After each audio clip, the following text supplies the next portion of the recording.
Halo, Pipi. Udah Pipi ya, bener ya Pipi ya. Ya, ada yang lain daripada Pipi. Pada intinya Pipi menghitung apa ini Pipi? Ah, Pipi. Pipi. Yang Nilai nomor C ini P20. Pipi. Ah, Nilai P20, nilai apa Pak. Pipi? Oh, P20. Ya, boleh enggak saya hitung kalau D2 kalau saya hitung boleh enggak Pipi? Boleh, Pak. D20. Boleh.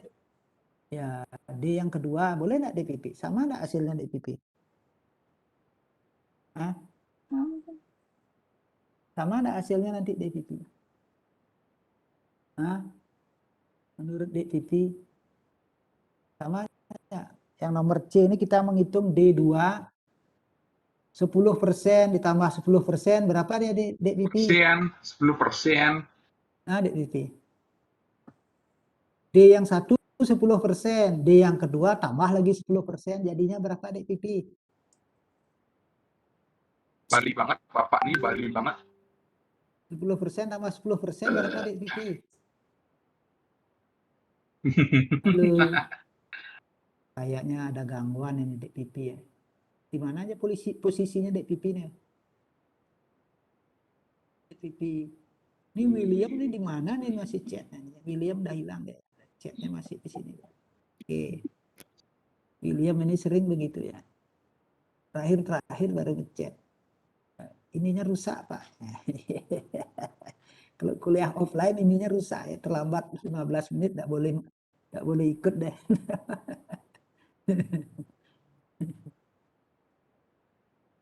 Halo Dek Pipi. Ya kayaknya Dek Pipi nih gini ya. Ya Pak panggil aja yang lain ya.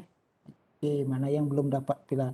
Nala Elisa Gultom ya belum dapat bintang. Halo Nala. Selamat siang adik-adik. Hadir enggak Nala? Selamat Nala. siang, Pak. Selamat siang, Pak. Nala Elisa Audionya Gultom. bisa didengar Mana bagus nih ya? posisinya? Kayaknya posisinya di Medan ini ya. Bisa, Pak. Ya, betul. Nala Elisa Gultom. Kemana nih Nala ya? Nggak ada juga nih. Oke, Pak ganti yang lain. Andrea Sana. Andrea. Hadir nggak Andrea? Halo Andrea. Halo Andrea. Andreanya sinyal jelek, Pak. Belum bisa masuk ke Webex. Oh ya, yang dapat bintang. Yang lain yang bisa dipanggil ya kasih bintang ya. Oke, bilang aja nanti ya. Pak panggil lagi. Oke, kita lanjutkan lagi ya perkuliahan kita adik-adik. Ini di grup Okta sudah kirim nama-nama yang mau sharing ya. Hari pindah. Untuk KIS 53 ada Sutami Ekaning Sari ya. Sutami Ekaning Sari.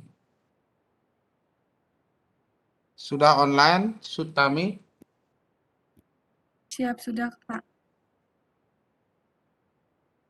Oke, untuk KIS 53.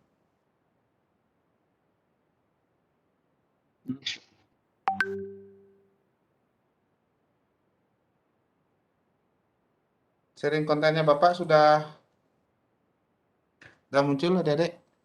Sudah terlihat, Pak. Sudah terlihat, ya? Pak. Oke. Silahkan, Eka. Baik, sebelumnya terima kasih atas waktunya. Di sini saya, Sutami, akan menjelaskan jawaban dari KIS 5-3, di mana soalnya yaitu sebuah survei dilakukan untuk mengetahui pendapatan mingguan para pedagang asongan di sebuah kota. Dari sampel acak 100 pedagang, asongan diperoleh hasil sebagai berikut, di mana hasilnya itu dapat dilihat di share screen. Lalu untuk soalnya yang pertama yaitu adalah buatlah tabel frekuensinya. Nah, di sana sudah tertera tabel frekuensinya yaitu dalam hitungan puluhan ribuan, di mana pendapatan mingguan kisaran 10-12, frekuensinya ada 8. Lalu pendapatan mingguan kisaran 13-15 dengan frekuensi 19. Pendapatan mingguan 16-18 dengan frekuensi 17. Lalu pendapatan mingguan 19-21 dengan frekuensi 10.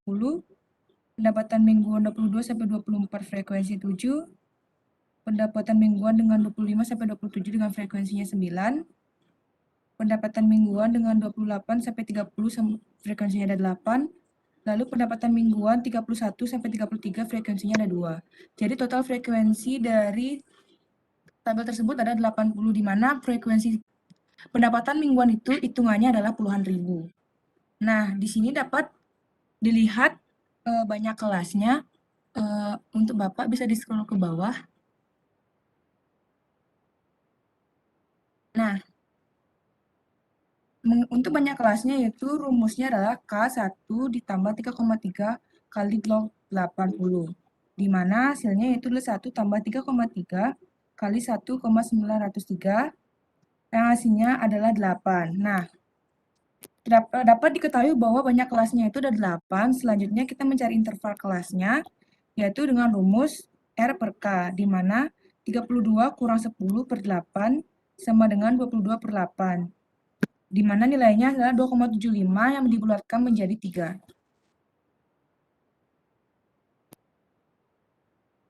Lalu soal yang B.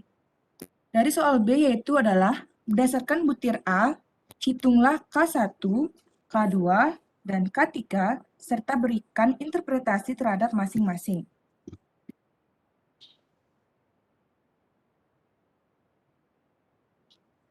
Nah, dapat dilihat di sana bahwa saya sudah membuat tabelnya, yaitu adalah pendapatan mingguan dengan 10 sampai 12 dengan frekuensi FFI-nya ada 8, dengan tepi kelasnya yaitu 9,5, yaitu pendapatan mingguan 13 sampai 15 dengan tepi kelas 12,5, pendapatan mingguan 16 sampai 18, tepi kelasnya 15,5, pendapatan mingguan 19 sampai 21 dengan tepi kelasnya yaitu 18,5, pendapatan mingguan 22 sampai 24, tepi kelasnya 21,5, pendapatan mingguan 25 sampai 27, tepi kelasnya 24,5, pendapatan mingguan 28 sampai 30, tepi kelasnya 27,5, lalu pendapatan mingguan 31 sampai 33, tepi kelasnya sebenarnya 30,5. Di sini pertama-tama saya akan menghitung K1-nya. Nah, sebelum kita mencari K1, kita harus mengetahui letak dari kuartil 1 tersebut. Di mana caranya yaitu adalah mencari rumus, yaitu X per 4 kali N. Di mana N itu adalah total frekuensinya 80, jadi 1 per 4 dikali 80 sama dengan 20. Nah, jadi letak dari kuartil 1 ini terletak di pendapatan mingguan 13 sampai 15. Nah, jadi dapat diketahui bahwa letak 1 ini adalah di titik 12,5. Nah, lalu untuk mencari nilai K1 tersebut menggunakan rumus L1 tambah LK1 kurang frekuensi C1 per frekuensi kuartil 1 kali C. Nah, dari sana diketahui bahwa L1 sama dengan 12,5, LK1-nya sama dengan 20, frekuensi kuartil 1-nya sama dengan 19, frekuensi C1-nya sama dengan 8, dan C-nya adalah 3. Nah, jadi dapat dihitung nilai K1 yaitu 12,5 tambah 20 kurang 8 per 19 dikali 3. Dengan hasil 12,5 tambah 1,89, hasilnya yaitu 14,39. Nah, interpretasinya yaitu, jadi kuartil pertama itu nilainya, mohon maaf untuk di PDF saya salah menulis. Nah, karena hasilnya itu adalah 14,39, hitungannya itu adalah menjadi puluhan ribu. Jadi diganti menjadi puluhan ribu, yaitu kuartil pertama senilai 143.900, artinya kurang lebih dari 25% dari seluruh sampel pedagang tersebut. Pendapat mingguan kurang dari atau paling tinggi yaitu 143.900, dan 75% lagi lebih dari atau paling rendah 143.900. Nah, lalu untuk mencari nilai K2 itu caranya sama persis dengan mencari nilai kuartil pertama, yaitu pertama-tama kita harus mencari letak dari kuartil kedua lalu dengan cara X per 4 dikali N, yaitu 2 per 4 dikali 80 sama dengan 40. Nah, di 40 ini terletak di kelas 16 sampai 18. Jadi, letaknya yaitu adalah di angka 15,5. Nah, setelah mengetahui itu, kita dapat mencari nilai K2-nya yaitu adalah L2 tambah LK2 tambah frekuensi C2 per frekuensi kuartil 2 dikali C. Nah, nilainya itu adalah 15,5 ditambah 40 kurang 27 per 17 dikali 3. Hasilnya yaitu adalah 15,5 ditambah 2,29 dengan hasil 17,79, belum dalam hitungan puluhan ribu.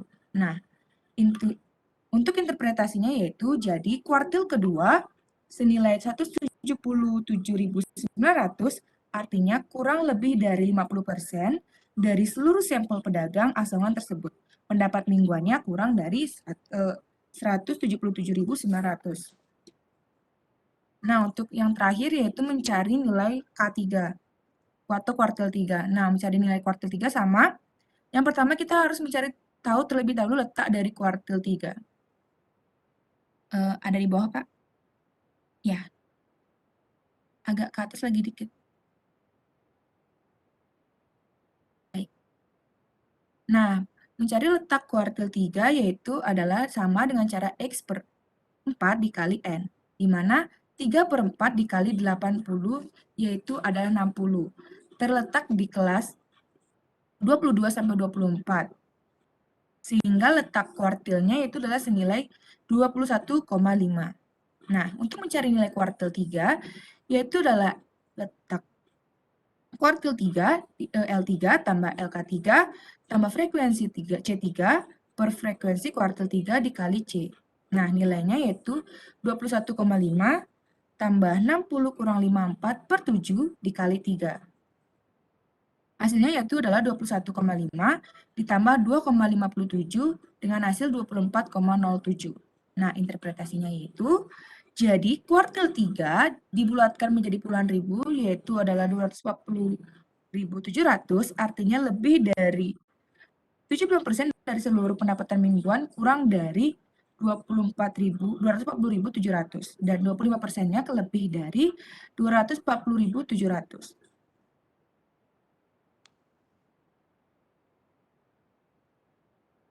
Nah, untuk soal selanjutnya yaitu adalah soal yang C, yaitu berdasarkan butir A, hitulah D2 dan D4 serta berikan interpretasinya.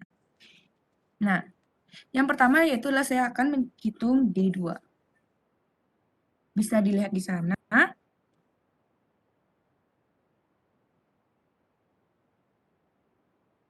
Menghitung D2, kita harus mengetahui dulu letak dari D2 itu sendiri.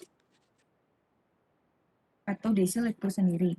Nah, untuk menghitungnya sama, yaitu adalah X per N dikali 80. Yaitu 2 per 10 dikali 80 sama dengan 16. Itu terletak di pendapatan mingguan 13 sampai 15. Sehingga letak dari disel 2 itu, D2 itu adalah 16. Nah, mencari D2 bisa dengan rumus L2 ditambah LD2 per frekuensi C2 per frekuensi D2, mohon maaf, L2 ditambah LD2 dikurang frekuensi C2 per frekuensi D2 dikali C. Lalu, itu dengan nilai 12,5 ditambah 16 dikurang 8 per 9 dikali 3. Dengan hasil 12,5 tambah 1,26 dengan hasil 13,76.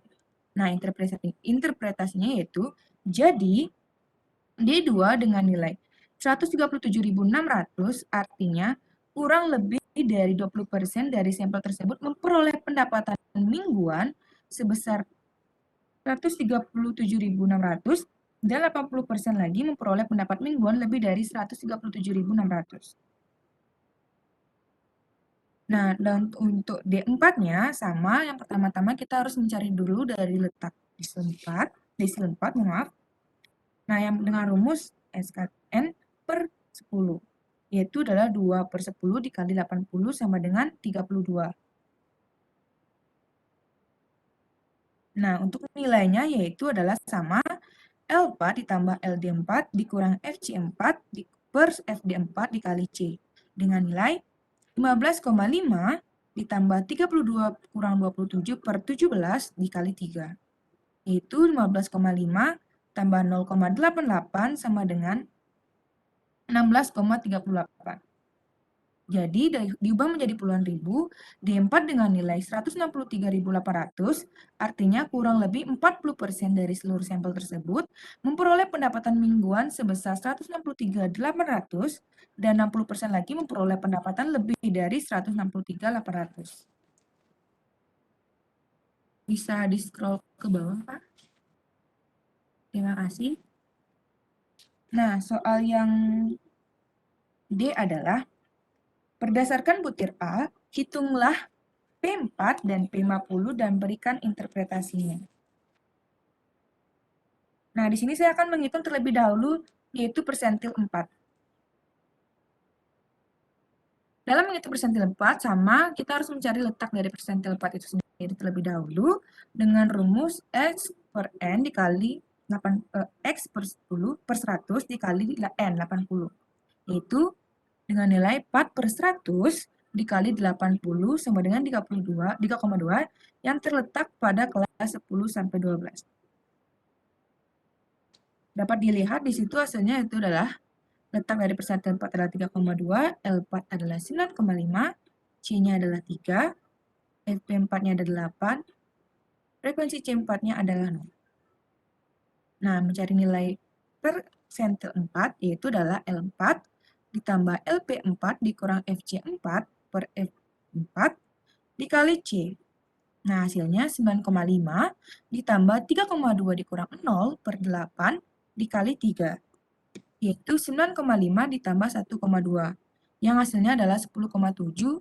Nah, jadi dari 10,7 itu kembali diubah menjadi puluhan ribu, di mana persentil 4 dengan nilai 107.000, artinya kurang lebih dari 4% dari sampel pedagang asongan tersebut, pendapat mingguannya kurang dari 107.000.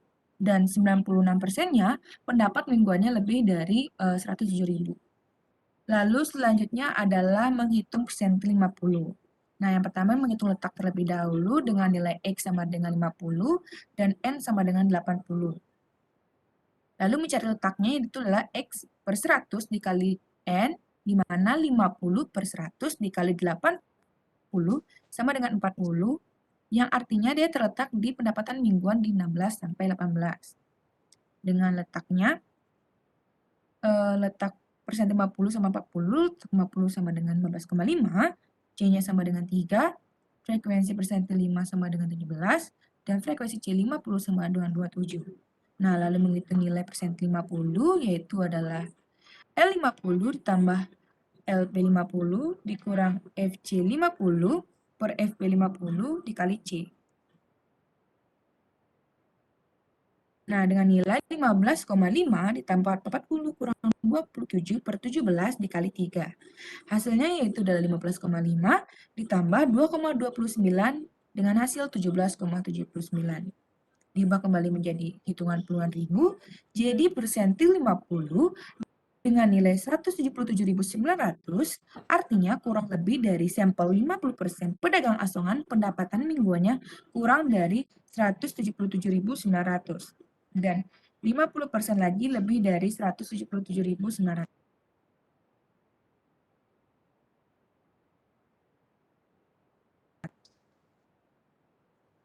Lalu, soal yang E, yaitu adalah jika 30% dari sampel acak atau pedagang asongan, pendapatan mingguannya dikategorikan rendah, tentukanlah pendapatan tertinggi. Nah, jadi dari soal tersebut kita mencari persentil 30%, yaitu persentil 30.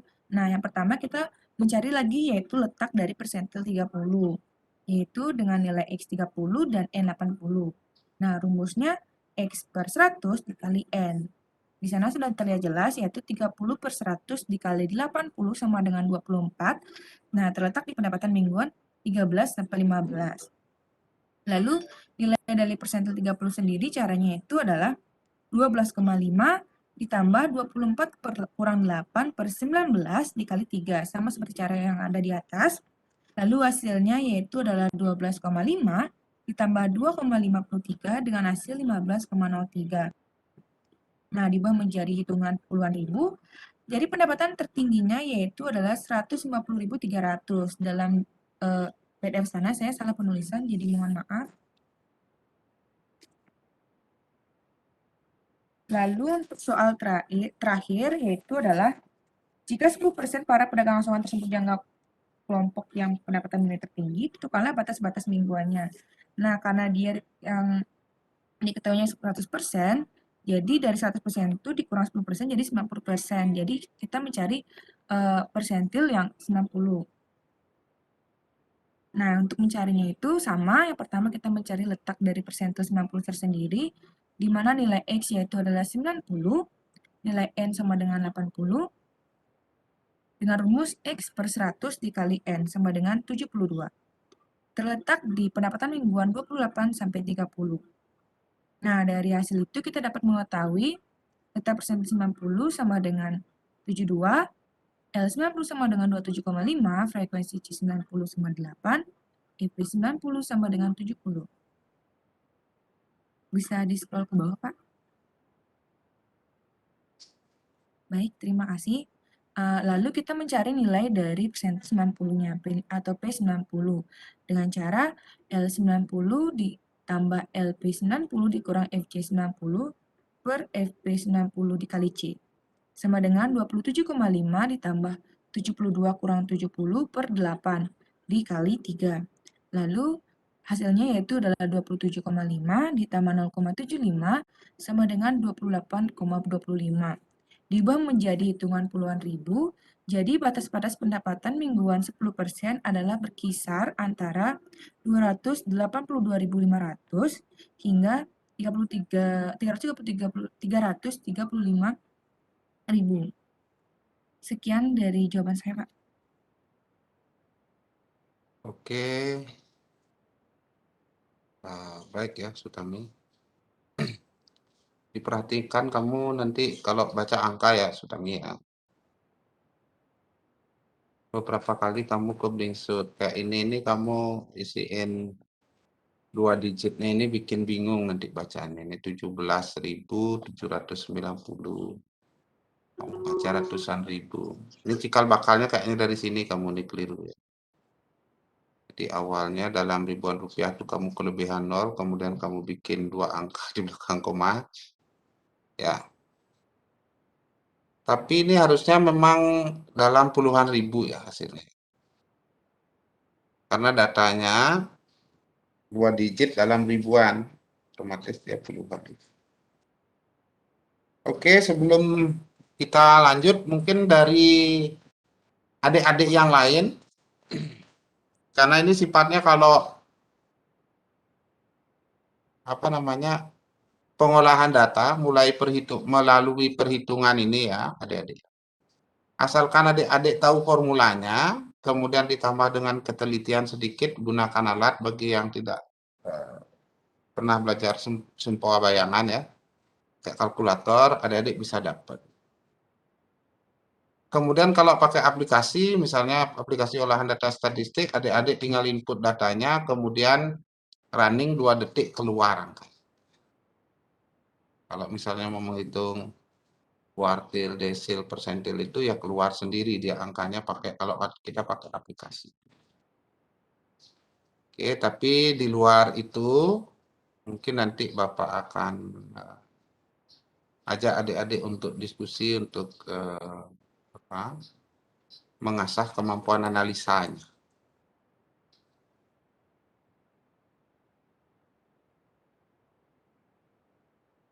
Oke, sebelum kita diskusi secara pengolahan data atau hasil hitungannya, adik-adik ada yang mau berkomentar, mungkin dapat jawabannya berbeda gitu ya. Pak, izin Pak. Ya, siapa nih? Saya Pak Adi. Adi. Iya Pak. Oke, gimana Adi? Pak, saya mau nanya untuk pengambilan jarak, pengambilan kelasnya itu gimana Pak ya? Soalnya saya beda Pak. Makanya hasilnya saya nggak beda semua sih, beda tipis-tipis aja Pak. Tepi kelasnya? Bukan, misalnya kayak 10 sampai 12. Interval kelas Pak. Sampai, Intervalnya? ya, interval. Oke, kamu metodenya gimana caranya? Tadi. Yang di buku, Pak. Apa yang Sturges? Siapa namanya? Itu Oke, kita ambil sampel itu contoh ya, dia. Yang mana beda? Yang kan tepi kelas yang mana? Coba kamu cek tabel frekuensinya, Pak. tabel frekuensinya. Oke, ini ya. Iya. Di sana kan 10 sampai 12. Dia ambil 33. 10 sampai 12, 11, 13 sampai 15. Itu kan 33, Pak. Mhm. Nah, sedangkan saya ngambilnya 44. Soalnya Sutami disuruh. Ya, kasih Sutami dulu jawab. Gimana penjelasannya Sutami? 10 sampai 12 kamu frekuensinya dapat berapa tadi? saya nggak pakai 10 sampai 12, Pak. Saya pakai Kamu pakai tunggu. Saya mau lihat yang mana tadi ya? Yang kan saya ikutin rumus yang di buku yang pakai log itu, Pak, Mhm. untuk nentuin kelasnya. Nah, di sana kan saya dapat hasilnya 3. Tapi di buku di sana tuh dibilang kalau dia dapat 9, ditulisnya sebaiknya diambil 10. Jadi saya ubah kalau Pembulatannya. iya, tapi di sini nggak dibulatin sih, Pak. Hasilnya emang udah bulat 9, tapi dibilang sebaiknya diambil 10. Makanya saya dapat hasilnya 3, saya ubah sebaiknya diambil 4. Makanya saya 44 saya pakai. Oh. Tapi sebetulnya hasil perhitungan ukuran letaknya dia tidak akan berbeda ya, dia. Mestinya ya. Oh, ukuran letak ya, Pak, sama. Ya, ukuran letaknya dia tidak akan berbeda. Jadi kalau misalnya untuk untuk membuat tabel frekuensinya, sebetulnya sih biar memudahkan di dalam tabulasi namanya. Memudahkan di dalam tabulasi, kamu kemudian bisa dipilih alternatif. Boleh nggak pakai rumus? Boleh. Hasilnya juga akan sama. Ya, hasilnya kan sama karena ini kan penyebutnya kan berbeda kalau kamu pakai yang berbeda gitu. Ya. Oke, kalau kemudian klasternya kamu bikin berbeda, maka ya harusnya sih hasilnya kan sama. Data hasil perhitungan kuartil, kemudian desil, persentilnya akan nanti sama ketika dimasukkan ke dalam formula. Harusnya sama ya. Harusnya sama, tapi memang distribusi frekuensi jadinya beda. Boleh nggak? Boleh, karena nanti akan menghasilkan yang sama. Otomatis datamu semua jadi data formulanya juga berbeda nanti. K-nya beda, kemungkinan C-nya juga beda gitu ya. Benar nggak? Ya, Pak. Kan beda ya. Tapi ini hasilnya jauh. Coba tadi yang kelas 1 itu kan 14,34, saya dapatnya 14,2, Pak. Oh, beda. Harusnya sih nggak jauh bedanya ya. Ya, Harusnya nggak jauh. itu aja sih, Pak. Jadi boleh nggak? Boleh. Jadi boleh. Kalau menyangkut masalah, kamu kenapa bikinnya 8? Katanya dapatnya exactly 9, Tami. Dasarnya kamu? Tapi Sutaminya lagi mati. Jadi Oh, siapa yang dapatnya 8? Ini hasilnya exactly 9 ya, Adi ya? Ya, Di. K-nya. Kalau K saya dapatnya 7, Pak. Soalnya itu 7,28, saya bulatin jadi 7 sama Oh, hasilnya dari untuk sini banyak kelas. datangnya. Si Sutami ini harusnya memang pembulatannya 7 ya. Ini harusnya pembulatannya 7. Jadi ini harusnya pembulatannya 7 di sini beda ya. Tapi sebenarnya sih hasil perhitungannya nggak akan terlalu jauh ya. Tapi ini dari 14,39 ke 14,2 kamu ya? Iya, Pak, 14,2. Ya lumayan juga, 14.200. 14.000 ya 39. Sebenarnya penentuan banyak kelas ini kan untuk membuatnya metodologi ya, secara menjadi metodologis, kemudian nanti seragam gitu loh. Boleh nggak penentuan kelasnya nggak pakai rumus? Boleh, gitu ya. Tapi hasilnya ketika menghitung kuartil itu should be enggak jauh beda gitu ya. Berarti dari sini datangnya ya, karena dia si Tam ini bulatkannya ke bawah, tapi yang tepat ini ya bulat apa ini dibulatkan ke atasnya harusnya sih bulatnya ke bawah ya.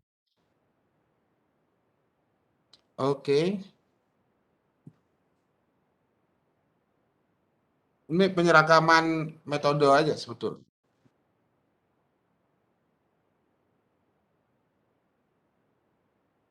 Boleh nggak Oh, banyak kelasnya dibikin 10 gitu ya? Boleh. Kelas 10 boleh. tapi yang untuk Sutami itu benar juga sih Pak, kalau misalnya dibagi apa namanya, jika hasilnya itu 7, jadi kan 32 dikurang 10 dibagi 7, hasilnya 22 dibagi 7, terus Hmm. 22 bagi 7 itu hasilnya 3,1, 3. Jadi emang intervalnya itu 3 sih Pak. Ya, ujung-ujungnya ya mirip kalau misalnya dibulatkan jadi 7, kamu adik bulatannya ke 7 ya. Ini berapa dapat hasilnya? 3 juga Eh, kan? iya, iya Pak, saya hasilnya 3, tapi saya ambil 4 Pak. Oh sih, 3 koma Iya, 3 koma enggak, 3 pas. 3 pas kan sama berarti sampai di titik ini kan Oh, sama 3. tunggu dulu Pak. 32 kurang 10. Kami dapatnya 2,75. Keluarin Oh, hasilnya 3. iya, iya, iya. 3 koma Pak. Ya, kamu 3 koma, 3 koma di bawah 5 sih sebenarnya. Iya, 3,14. Ya, mestinya kamu bulatin di situ jadi 3 ya.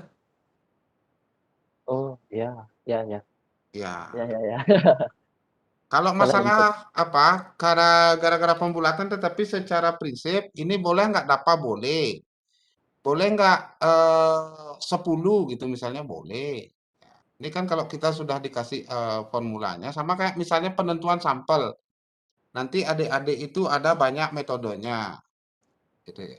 Kalau misalnya populasinya ada 1.000 berapa sih saya harus ambil sampel. Nanti boleh pakai rumus. Kalau nggak pakai rumus boleh nggak saya ambil sampelnya 100? Boleh aja kan gitu. Kayak misalnya apa kayak model-model eh, sesuatu yang harusnya ditaksir gitu ya, bukan sesuatu yang hasilnya exactly tertentu jumlahnya gitu, kemudian dia pakaikan formula. Agar apa? Agar adik-adik nanti apa? Setiap pengguna dari model statistik itu nanti menghasilkan nilai yang sama. Jadi banyak kelas ini kan sebenarnya subjektif. Ada misalnya berapa sih banyak kelas yang paling ideal? Kalau tidak dibuatkan rumusnya untuk konsensus namanya, disepakati berbareng gitu ya. Nanti kan semua orang, oh kalau saya sukanya banyak kelas itu kelipatan 10. Jadi 10 deh saya pakai pendekatan yang paling mendekati dengan nilai 10. Oh kalau saya karena akan menghitung kuartil ya banyak kelasnya 4. Kan artinya multi interpretasi. So, dibuatlah konsensus. Ya udah kalau menentukan banyak kelas karena walaupun boleh banyak kelas itu adalah subjektif sifatnya, kita pakai rumus saja deh biar semua ahli statistik nanti sepakat dan seragam hasilnya. Kira-kira gitu ya. Oke, bagus Adi.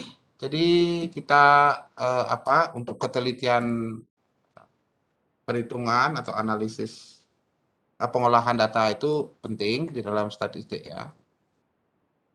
Tapi karena sekarang sudah ada aplikasi, kemudian adik-adik tidak akan di capaian kompetensinya bukan sebagai ahli statistik, tetapi adalah orang kompeten dalam bidang ekonomi. Kalau Bapak akhirnya lebih condongnya ke interpretasinya. ke penggunaan hasil pengolahan data. Karena sebagai ekonom, nanti adik-adik walaupun jago di dalam statistiknya, pengolahan data, tapi kemudian tidak memiliki kemampuan untuk menginterpretasikan atau mengambil suatu kesimpulan dari sini, maka dia hanya akan menjadi angka-angka yang diam. Oke. Angka-angka yang tidak punya makna. Padahal bagi seorang ekonom yang terpenting itu adalah bagaimana angka-angka itu dia berbicara, istilahnya Bapak. Jadi angka-angka itu berbicara, angka-angka itu adalah memiliki power of analysis, jadi dia bisa dianalisa, kemudian dari hasil analisa itu bisa ditarik suatu kesimpulan, diambil keputusan. Nah, at the end-nya lagi adalah action. Kalau Bapak lebih condong mendorong adik-adik ke level itu. Ya, karena untuk kepentingan pengolahan data itu udah ada teman-teman Anda, bahkan ada sekarang salah satu program sendirinya, program studi sendiri ya, statistik. Jadi ada sekolahnya.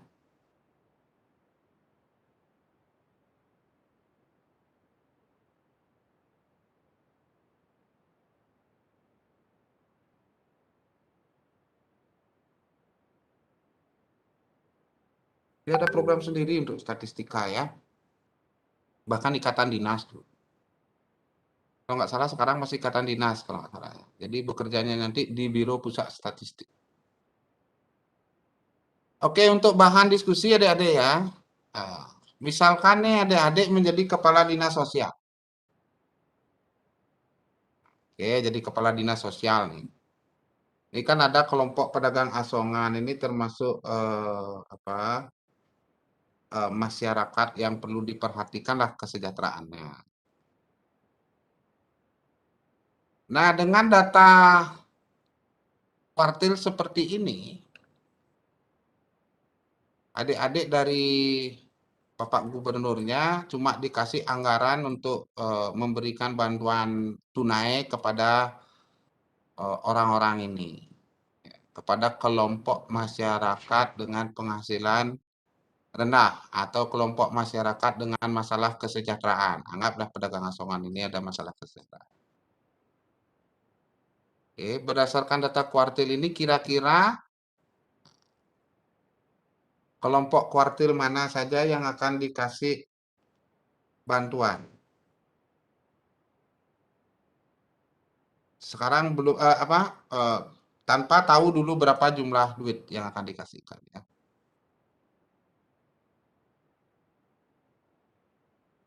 Kasus berikutnya nanti Bapak kasih angkanya. Duitnya berapa rupiah.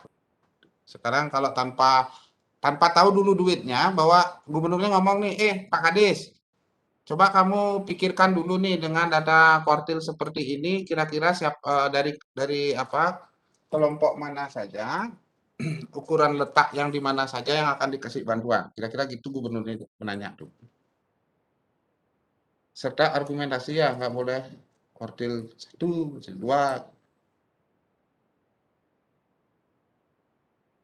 Jadi bedanya ukuran letak ini ya adik-adik ya, dibandingkan dengan apa yang adik-adik pelajari sebelumnya, ukuran tendensi sentral. Kalau ukuran tendensi sentral itu satu nilai mewakili satu rumpun data tertentu. Kalau dia populasi misalnya, ya satu populasi itu diwakili oleh satu. Misalnya rata-rata. Ketika rata-rata itu adalah 7, gitu misalnya. Atau rata-rata itu, ada satu kelas, mahasiswanya 100, rata-ratanya 7, itu artinya mewakili 100 orang. Itu ukuran-ukuran tendensi sentral. Ya. Misalnya ukuran tendensi sentral lagi apa? Modus paling sering muncul. Modusnya adalah nilai dari 100 orang mahasiswa, modusnya adalah 8,5 gitu misalnya. Artinya yang nilai paling banyak yang dicapai oleh satu kumpulan orang itu adalah 8,5. Artinya satu nilai mewakili populasi atau sampel. Oke. Nah, kalau ukuran letak ini, adik-adik ya, dia mencerminkan di mana posisi atau mencerminkan suatu klaster ya, atau suatu kelompok-kelompok atau mengkelompok-kelompokkan data dalam sebuah populasi. Misalnya kalau ini data penghasilan dari sejumlah 80 orang, nah kuartil 1 itu artinya pendapatan sampai dengan pendapatan maksimal untuk 25% pendapatan terendah, kira-kira gitu. Ya, seperti ini sudah dibuatkan interpretasinya. Jadi ini menyangkut kalau ukuran letak ini menyangkut klaster. Ya, kalau ukuran tendensi sentral yang kemarin adalah satu nilai yang mewakili satu rumpun atau satu sampel atau satu populasi. Oke, kira-kira itu bedanya ya adik-adik ya. Kemudian untuk diskusi berdasarkan data kuartil, kasusnya kuartil mana yang mau dikasih bantuan? Izin Pak, boleh bisa bantu jawab. Siapa nih? Januarta Pak. Coba diketik di chat ya, Bapak ada tamu yang harus Bapak lihat. 5 menit ya. Siapa? Coba diketik nomor absen berapa. 5 menit lagi Bapak balik ya.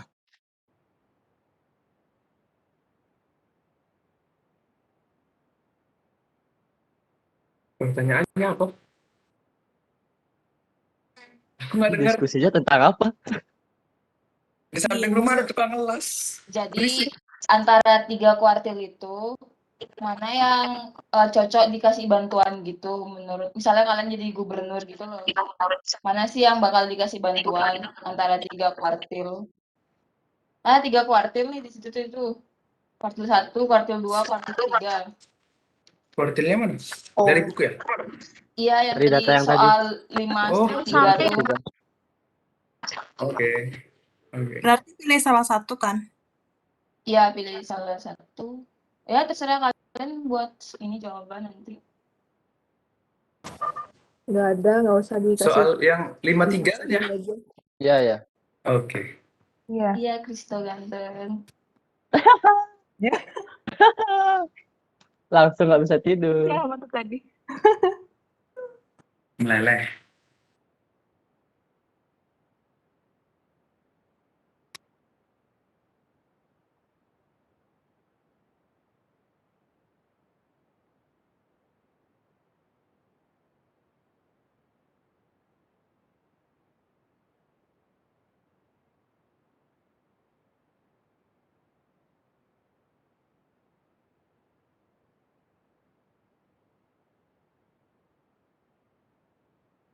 Patrick, apa kabar, Chris?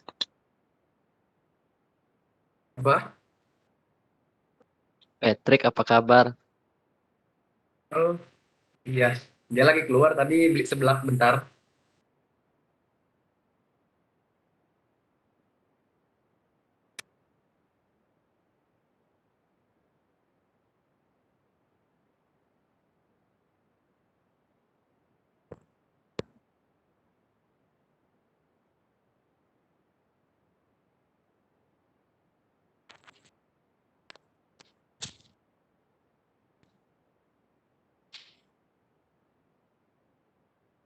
Disuruh pilih apa?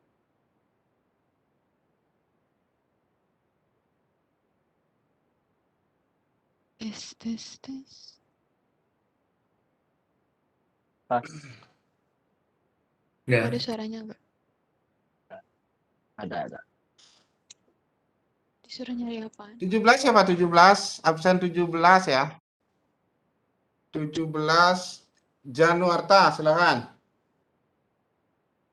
Ya Pak, jika sebagai sebagai gubernur tadi yang Bapak bilang, kuartil yang saya pilih adalah kuartil Kamu ketiga, kades Pak. saja ya, Bapak gubernurnya.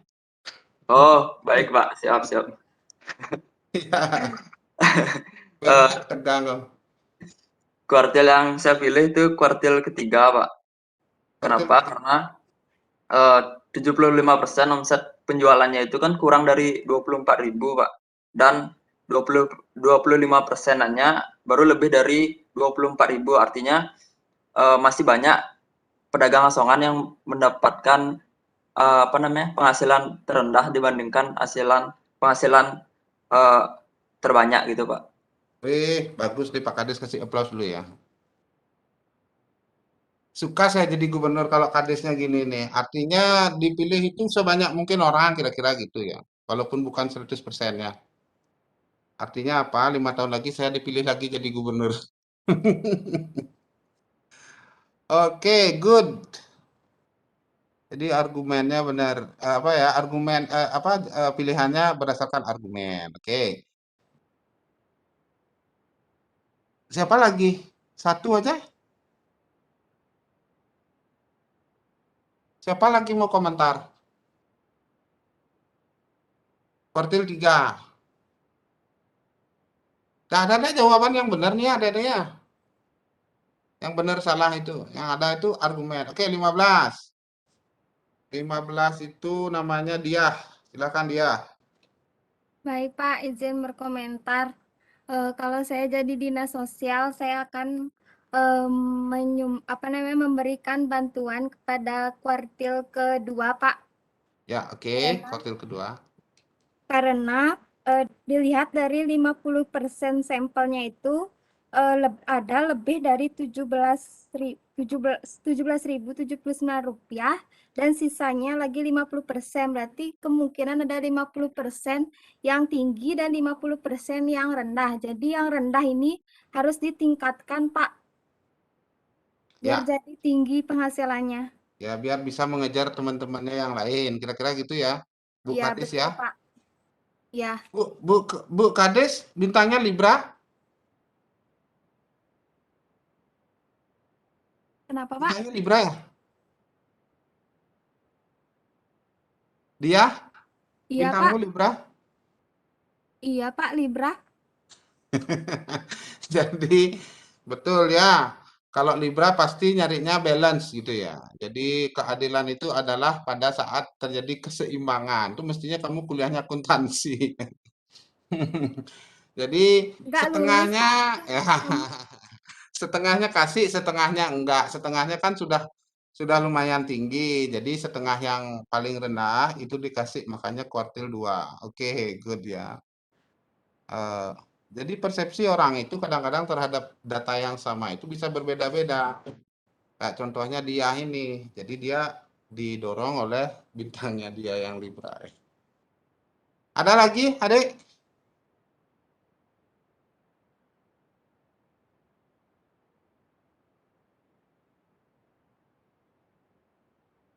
Oke, kasus berikutnya. Apakah jumlah bantuannya akan diberikan itu sama untuk kelompok penerima atau berbeda-beda?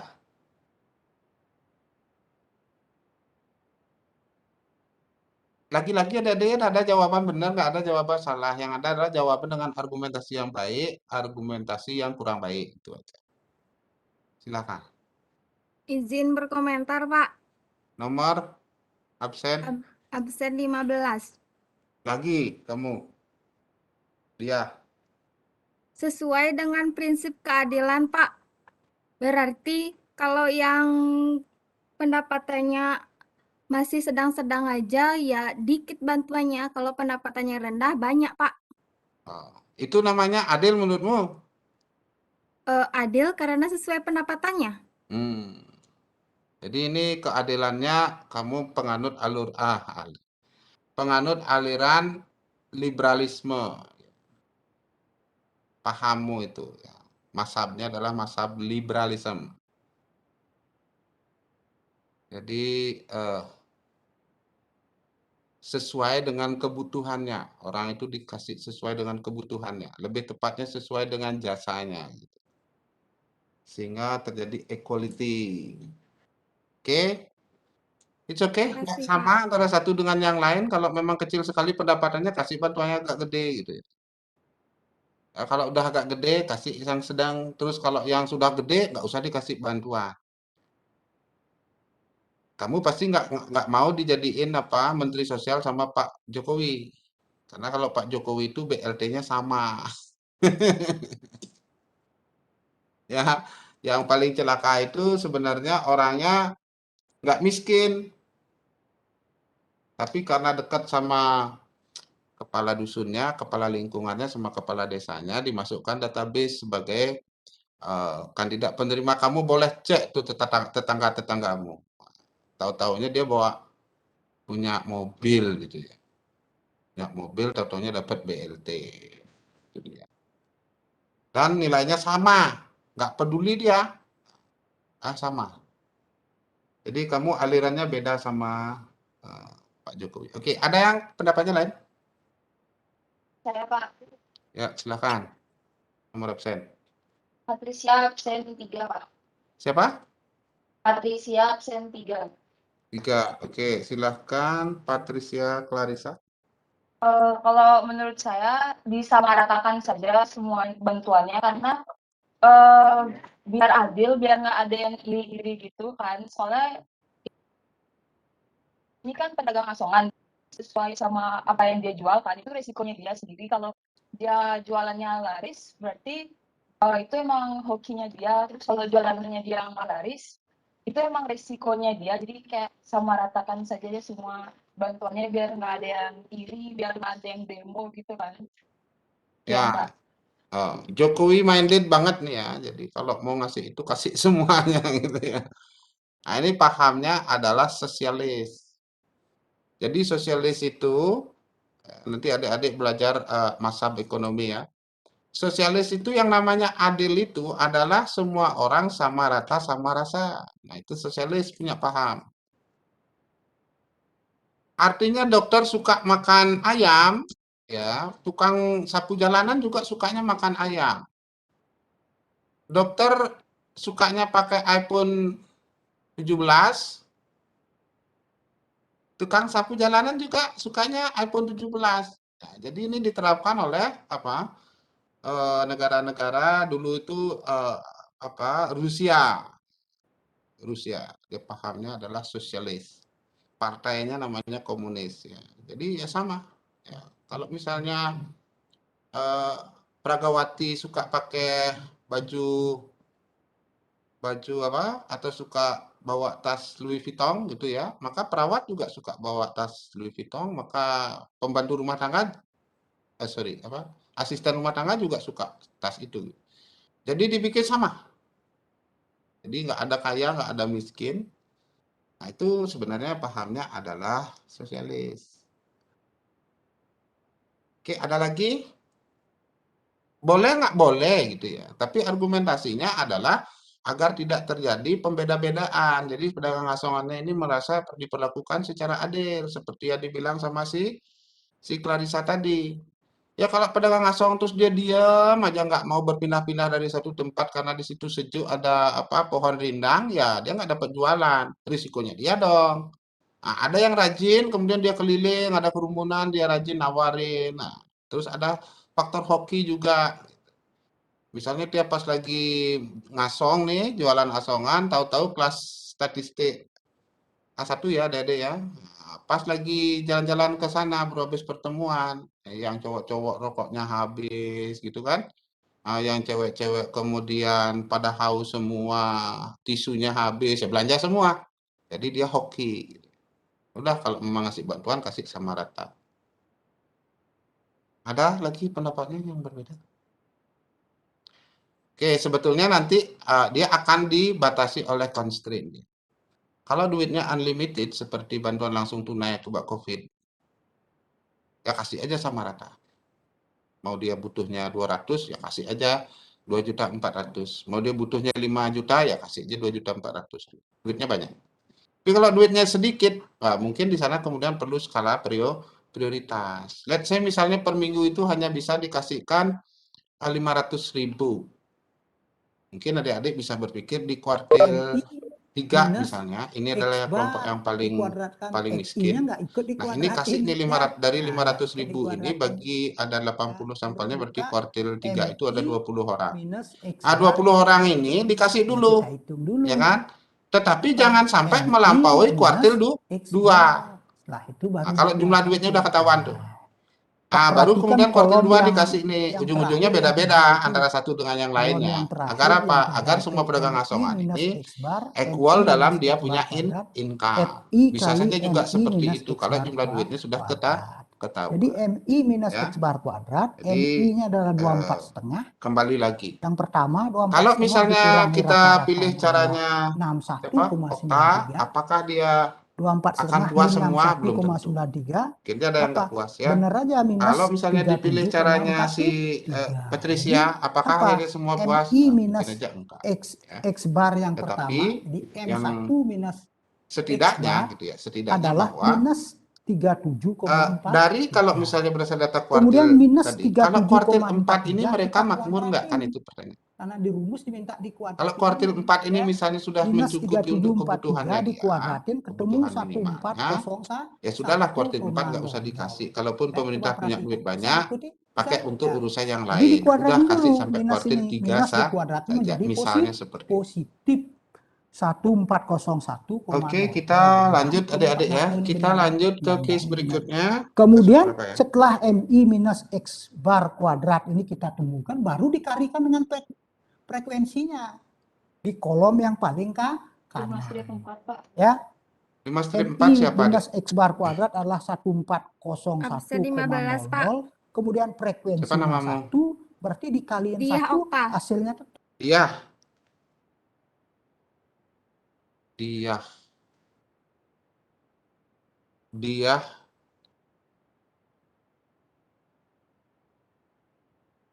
Dia Oka. Iya, Pak.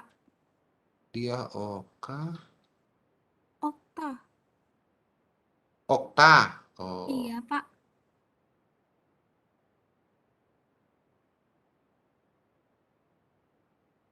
Okta ini dari Oktober ya. Libra lagi. Nggak ada di. Ada. Kamu belum ngumpul tugas ya Okta ya? Sudah, Pak. Bapak nggak temukan tugasnya. Sebentar.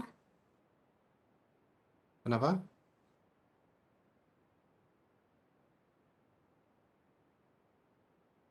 Oh ini dia. Absen 15. Dia Okta.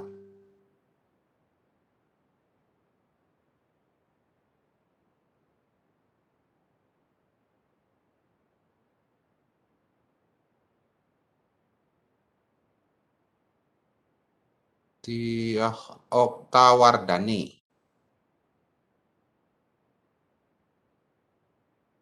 Ya, Okta Wardani.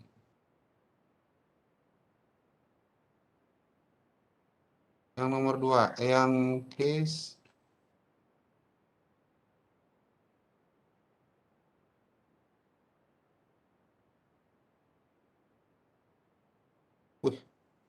lengkap sekali tugasmu. 54 ya? Iya, Pak. Oke. Nilai Ekanas. Baik, selamat siang semuanya. Sebelumnya, apakah suara saya sudah terdengar dengan jelas? Sangat jelas, Pak. Baik, di sini saya akan mempresentasikan tentang pembahasan soal 5 strip 4. Itu berikut data dari nilai Eptanas dari 200 siswa SMA di suatu kota, yaitu data hipotesis. Di dalam pemecahan soal ini, saya menggunakan rumus presentil. Maka, untuk mencari rumus presentil, pertama-tama itu harus diketahui tepi kelas dan frekuensi kumulatif dari kelasnya.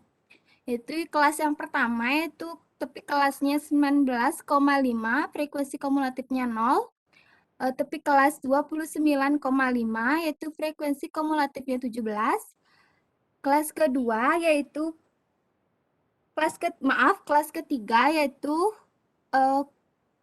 39,5, frekuensi kumulatifnya 29. Tepi kelas 49, frekuensi kumulatifnya 39. Tepi kelas 49,5, frekuensi kumulatifnya 39.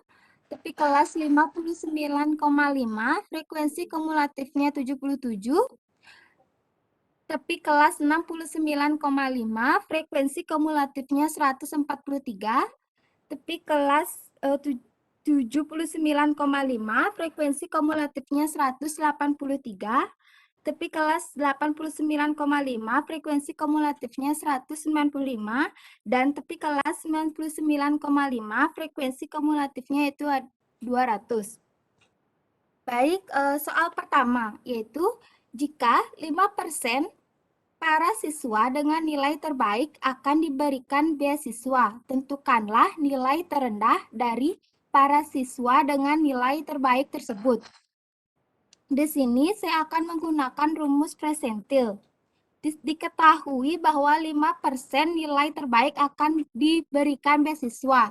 Jadi, kita menentukan nilai terendah di antara nilai terbaik.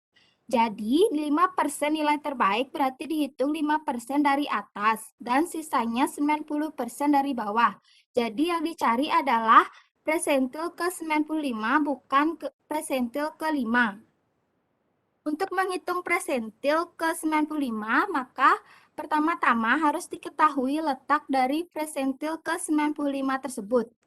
Diketahui X-nya adalah 95. 95 ini yaitu presentil ke X, berarti presentil ke 95. Berarti X-nya adalah 95 dan jumlah datanya adalah 200. Maka dimasukkan rumus letak presentil ke 95, yaitu X dikali N, yaitu 95 dikali 200 dibagi 100, sama dengan 19.000 dibagi 100, yaitu 190. Sudah diketahui letaknya yaitu di 190. Letak presentil 95 yaitu antara frekuensi kumulatif 183 dan 195, yaitu pada kelas ke-7 dengan kelas nyatanya yaitu 79,5 dan 89,5.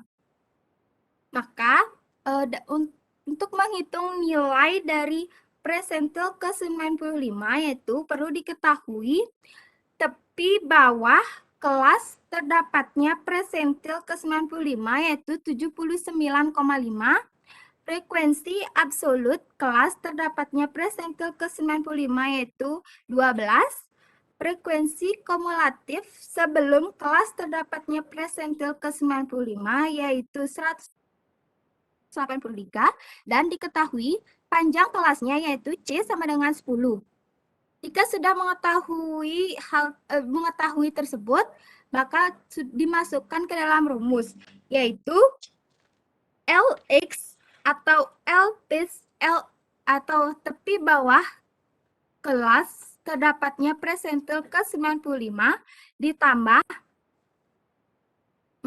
letak presentil ke 95 ditambah tepi bawah kelas terdapatnya presentil ke 95 dikurang frekuensi kumulatif sebelum kelas terdapatnya presentil ke 95 dibagi dengan frekuensi absolut kelas terdapatnya presentil ke 95 dikali panjang kelas, yaitu 79,5 ditambah 190 dikurang 183 dibagi 12 dan dikali 10.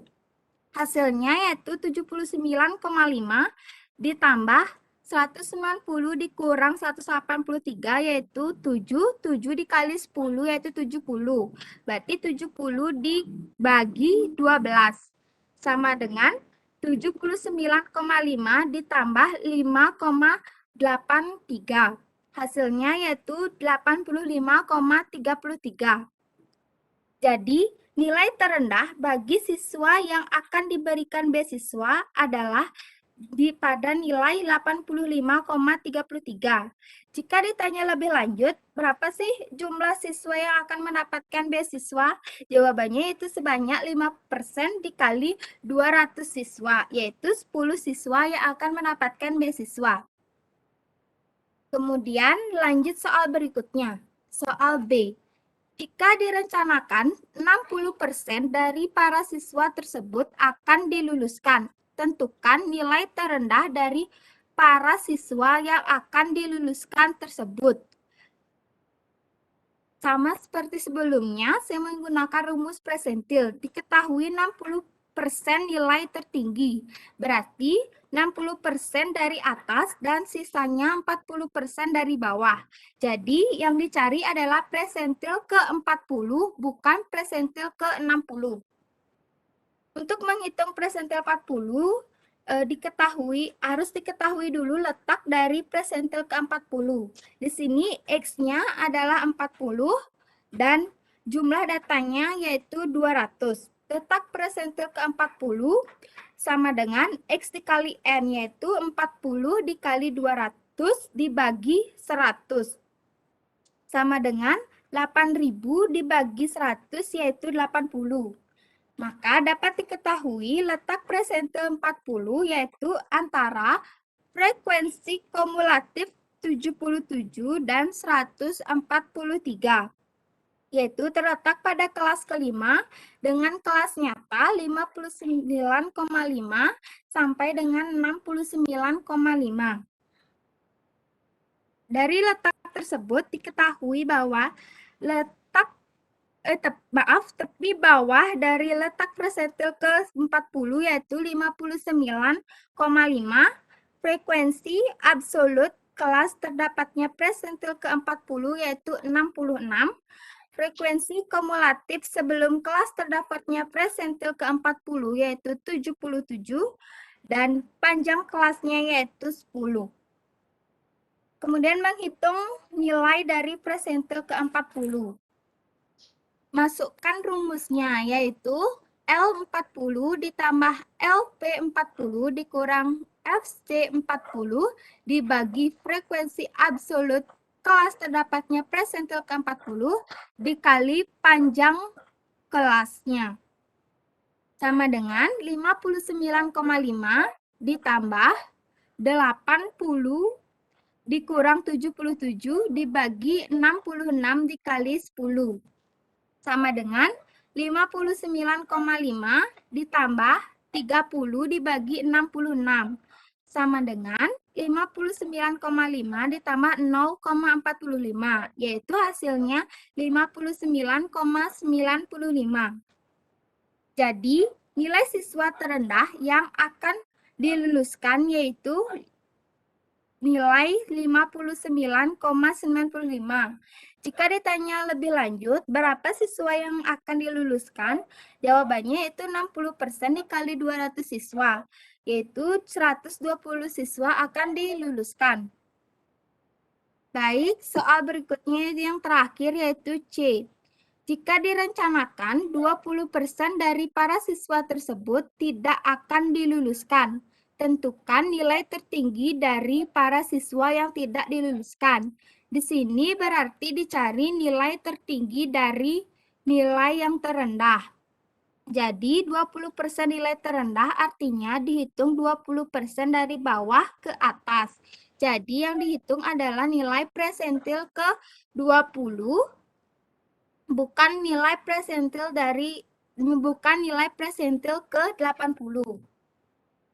Sama seperti sebelumnya, untuk menghitung presentil ke-20 harus diketahui letak dari presentil ke-20 tersebut.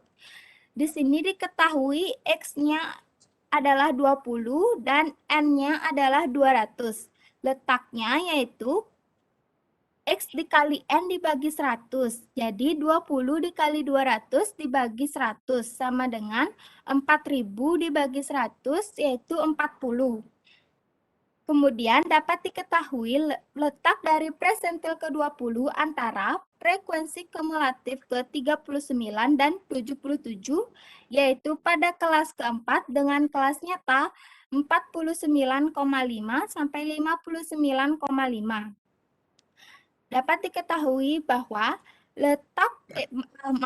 dapat diketahui tepi bawah dari kelas terdapatnya presentil yaitu 49,5, frekuensi absolut kelas terdapatnya presentil ke-20 yaitu 38, frekuensi kumulatif sebelum kelas terdapatnya presentil ke-20 yaitu 39, dan panjang kelasnya yaitu 10. Kemudian menghitung nilai dari presentil ke-20.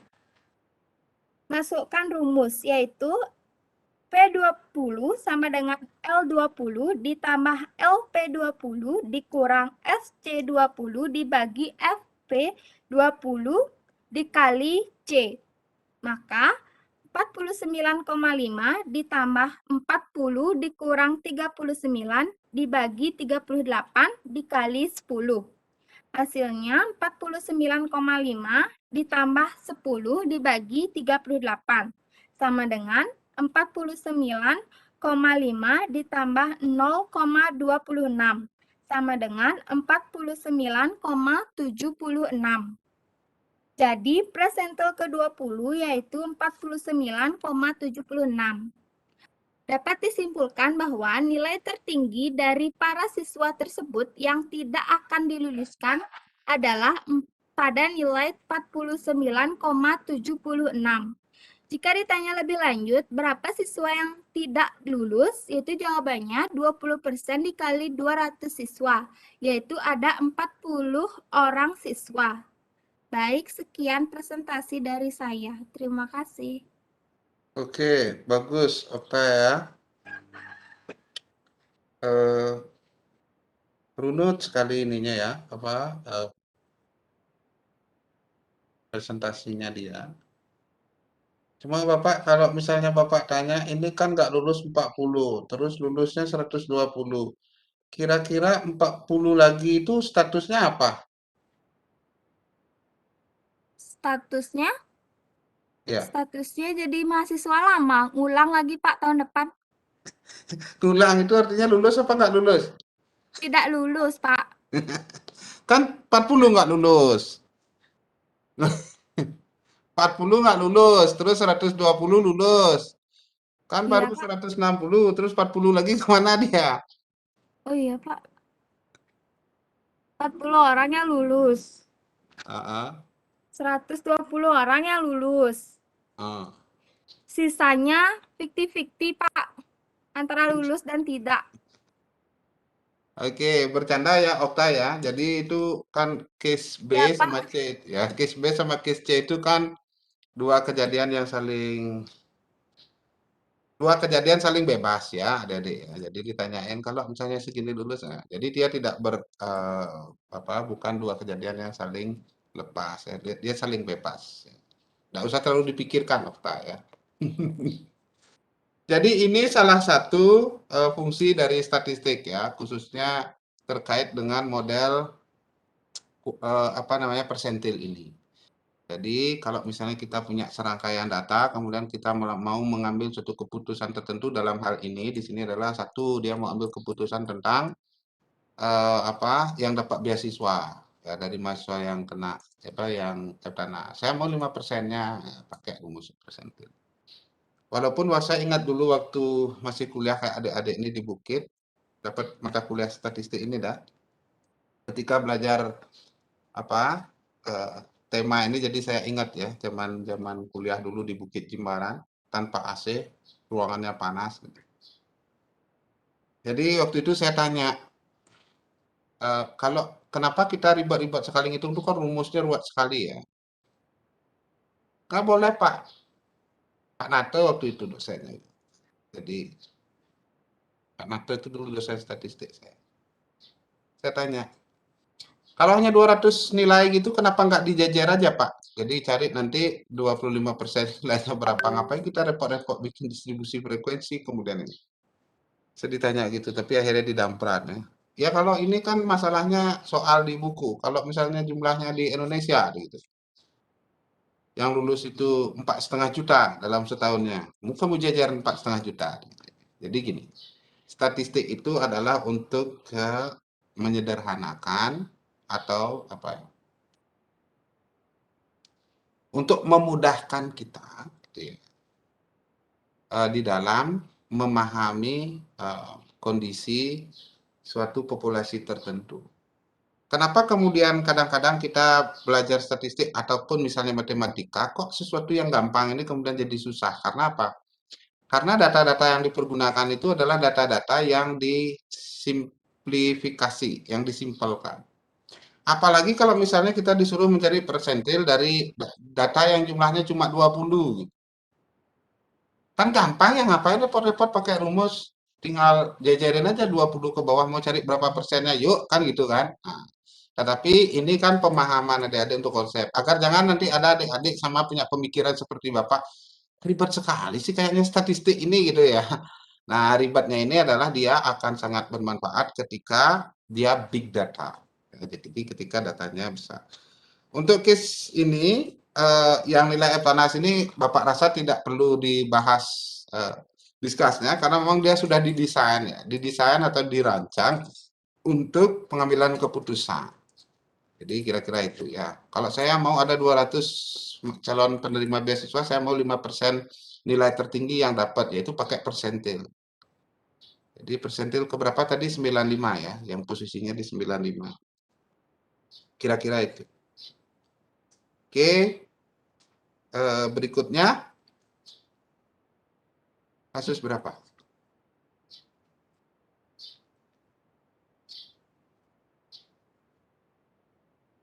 Ayo, berikutnya siapa ya adik ya? Ini kormanya kelas ini siapa ya? Dek, yang kasus berikutnya siapa? Halo? Kelas, Pak, saya. Pak. Siapa? Tris Natalia, Pak, absen 38. Tris Natalia. Ini perasaan Bapak sampai ingat. Tris, Okta, kalau nggak Okta, si Patricia, yang lain.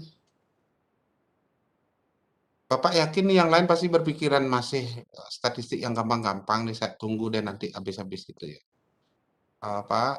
Pertemuan-pertemuan akhir yang agak susahan dikit ya. Itu dah pikirannya ya. Jadi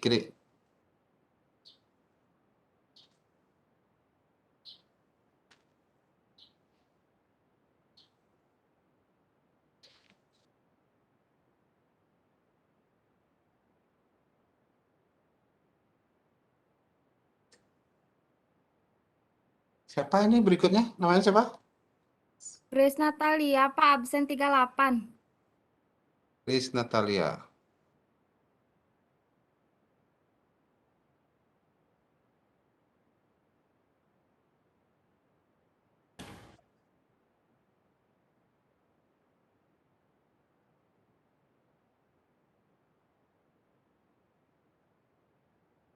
Tris Natalia.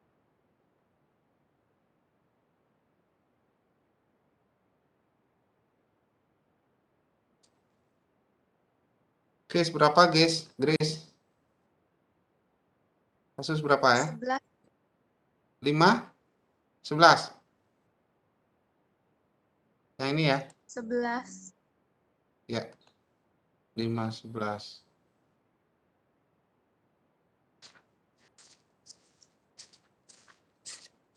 Saya bacakan dulu pertanyaannya. Data berikut 5, ini adalah 11. data Nah ini ya?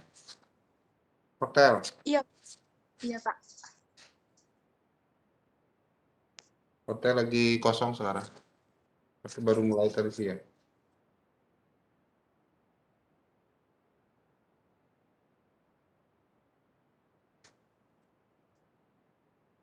Oke, baik. Saya bacakan dulu soalnya. Data berikut ini adalah data mengenai skor nilai atas fasilitas yang dimiliki oleh 150 hotel melati yang dipilih sebagai sampel acak di suatu kawasan wisata. Penilaian atas fasilitas hotel melati ini dilaksanakan oleh pemerintah daerah. Kemudian pertanyaan yang A, pemerintah daerah melalui BPD akan memberikan pinjaman tanpa bunga kepada 25% hotel dengan fasilitas terjelek. Berapa nilai atau skor tertinggi dari hotel yang akan diberikan pinjaman tanpa bunga tersebut? Mohon maaf sebelumnya karena saya tidak masukkan tabel distribusi frekuensinya ke jawabannya. Jadi saya bacakan untuk kelas pertama, banyak hotel yaitu 20, tapi kelasnya 39,5. Kemudian kelas kedua, banyak hotel 40, tapi kelasnya 49,5. Kelas ketiga, banyak hotel 60, tapi kelasnya 59,5. Kelas keempat, banyak hotel 20, tapi kelasnya 69,5. Kemudian kelas kelima, tapi kelasnya 79,5, frekuensi kumulatifnya untuk kelas pertama 20, kelas kedua 60, kelas ketiga 120, kelas keempat 140, dan kelas kelima 150. Yang A, ditanyakan berapa skor tertinggi dari hotel yang akan diberikan pinjaman tanpa bunga. 25% hotel dengan fasilitas terjelek, artinya dihitung 25% dari bawah ke atas. Jadi yang kita hitung adalah P25. Kita tentukan dulu letak kelasnya. Kita ketahui bahwa X sama dengan 25, N sama dengan 150. Kita gunakan rumus N dikali X dikali N dibagi 100. Jadi 25 dikali 150 dibagi 100 sama dengan 37,5. Setelah itu kita tentukan tepi kelasnya 49,5, FP-nya 40, FC-nya 20, C-nya 10. Kemudian kita cari nilainya, masukkan ke dalam rumus, yaitu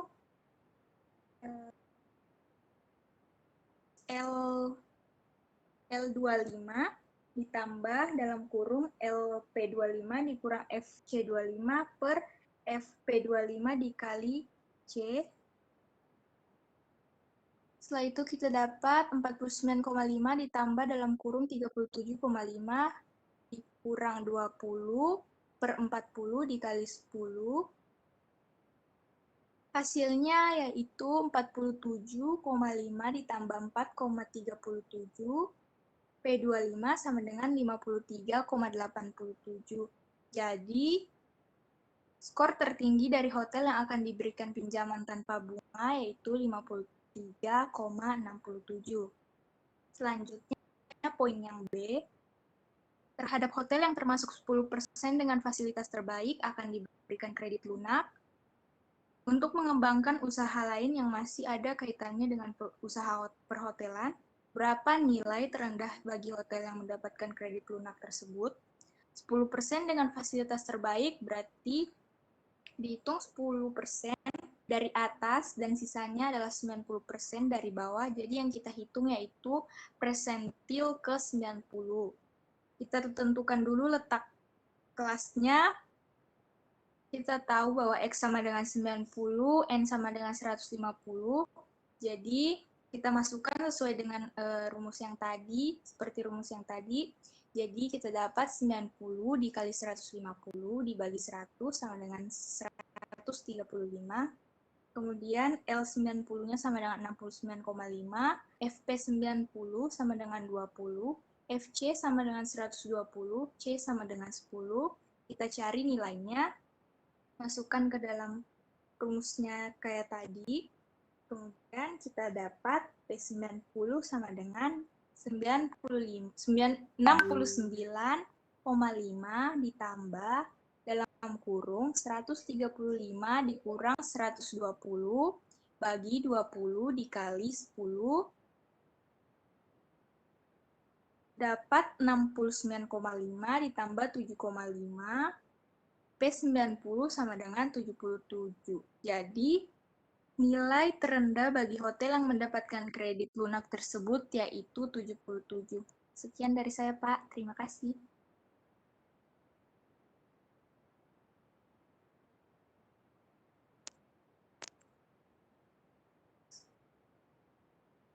Baik, sudah Pak presentasi dari saya.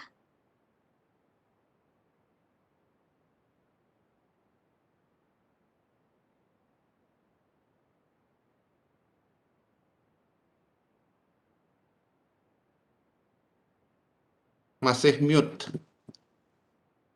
Bicara sendiri. Kayak orang nggak punya kerjaan. Oke. Bagus. Ada diskusi? Ada pertanyaan? Atau mungkin ada yang hasilnya beda? Silakan.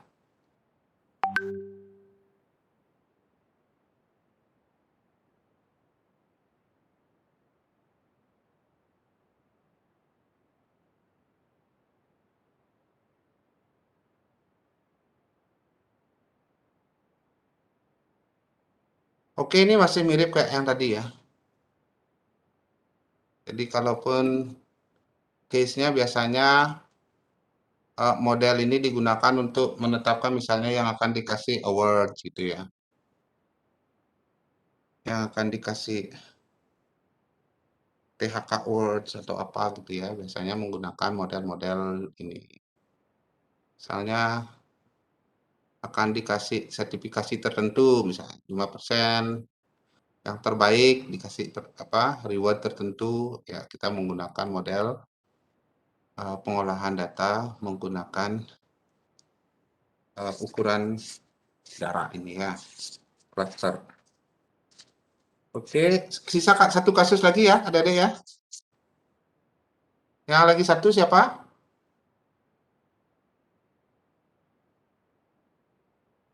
Saya, Pak. Absen berapa? Absen 37. 37.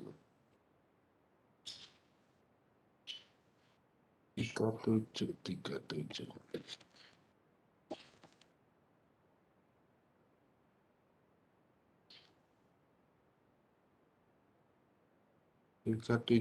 Pita Maha ya? Iya, Pak. Pita Maha, kamu dari Ubud? Enggak, dari Batu Bulan. Oh, dari Batu Bulan. Oh, masih dekat ya. Iya. Kirain dari Ubud. Masih keluarganya Pak Cok yang punya Pita Maha berarti. Bukan. Bukan ya? Bukan. Oke. Baik, Case 5, 12. 12. Absen 37 kamu ya? Iya, Pak. 37. Oke. Silakan, Dek. Baik, sini saya akan menjelaskan dari case 5, 12. Di mana saya akan membacakan soal yang terlebih dahulu. Soalnya adalah pada tahun 2014, kondisi ekonomi dunia melambat, termasuk ekonomi di Indonesia. Kebanyakan perusahaan dengan susah payah mempertahankan kinerjanya, bahkan banyak juga yang kolap. Hebatnya, ada juga beberapa perusahaan nasional yang mampu menciptakan laba ganda. Data berikut ini adalah 14 data perusahaan yang mampu menciptakan pertumbuhan laba double atau ganda. Yang pertama, diawali dengan Phil Indonesia, dengan pertumbuhan labanya adalah 345,70%, dan diakhiri oleh perusahaan BCA dengan pertumbuhan labanya 15,82%. Nah, ditanyakan dari K1 atau kuartil 1 dan desil 5, persentil 25, dan juga kuartil 2 dari pertumbuhan laba tersebut. Sebelum kita menentukan menentukan kuartil, desil, dan persentil tersebut, kita harus mengurutkan data dari yang terkecil, yaitu X1 sama dengan 18,96, X1 sama dengan 15,82, X2 sama dengan 18,96, X3 sama dengan 19,56, Sampai X4 dengan X14 345,7 ya. sampai dengan X14 345,70%. Baik, setelah itu kita bisa menentukan dari K1-nya.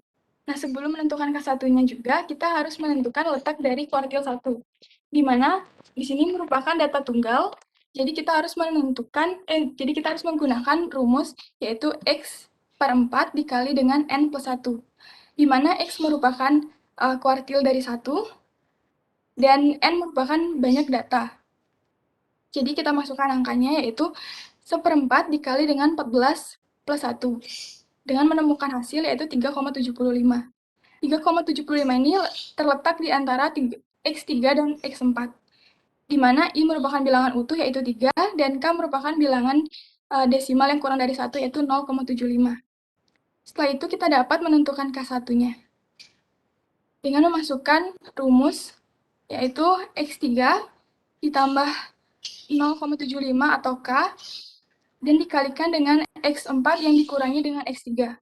Kita bisa masukkan angkanya, yaitu X3 sama dengan 19,56 yang ditambah dengan 0,75, kemudian yang dikalikan dengan 20,25 yang dikurangi 19,56. Kemudian kita menemukan hasil dari 20,25 20,25 yang dikurangi 19,56 yaitu 0,69. Jadi 19,56 ditambah 0,75 yang dikalikan 0,69.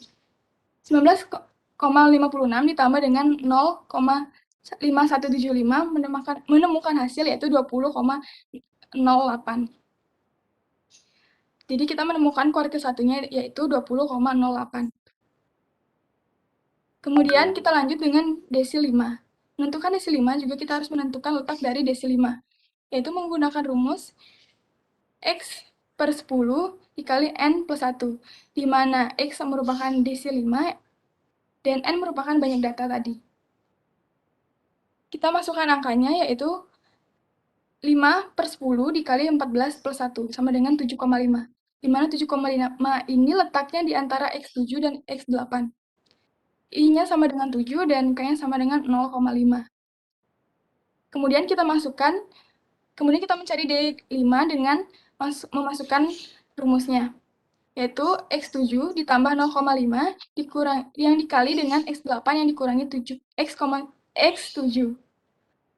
Kemudian kita masukkan angkanya, dari X7 adalah 26,47 yang ditambah dengan 0,5, kemudian dikalikan dengan 32,31 yang dikurangi 26,47. 26,47 ditambah dengan 0,5 yang dikali dengan 5,84. 26,47 ditambah dengan 2,92 dan menemukan hasil 29,39% dari desil 5. Kemudian kita mencari presentil 25, yaitu letaknya menggunakan rumus 25 per 100 dikali 14 plus 1 tadi. Dan menemukan hasil yaitu 3,75 sama dengan K1 yang letaknya di antara X3 dan X4, dan I-nya sama dengan 3, K sama dengan 0,75. Kita masukkan ke dalam rumus juga, sama seperti K1, dan menemukan hasil yang sama pula, yaitu 20,08. Kemudian kita lanjut mencari kuartil 2 dan menentukan letak kuartil 2, yaitu 2/4 dikali 14 per 1 sama dengan 7,5, yang letaknya pun sama dengan desil 5 antara X7 dan X8. I-nya sama dengan 7 dan K-nya sama dengan 0,5. Kemudian kita masukkan K2 tersebut ke dalam rumus, yaitu mendapatkan X7 plus 0,5 yang dikali X8 dikurangi X7. X7 merupakan 26,47 yang ditambah 0,5 dan dikalikan 32,1 dikurangi 26,47. Dan menemukan hasil yang sama pula, yaitu 29,39. Sekian dari saya, terima kasih.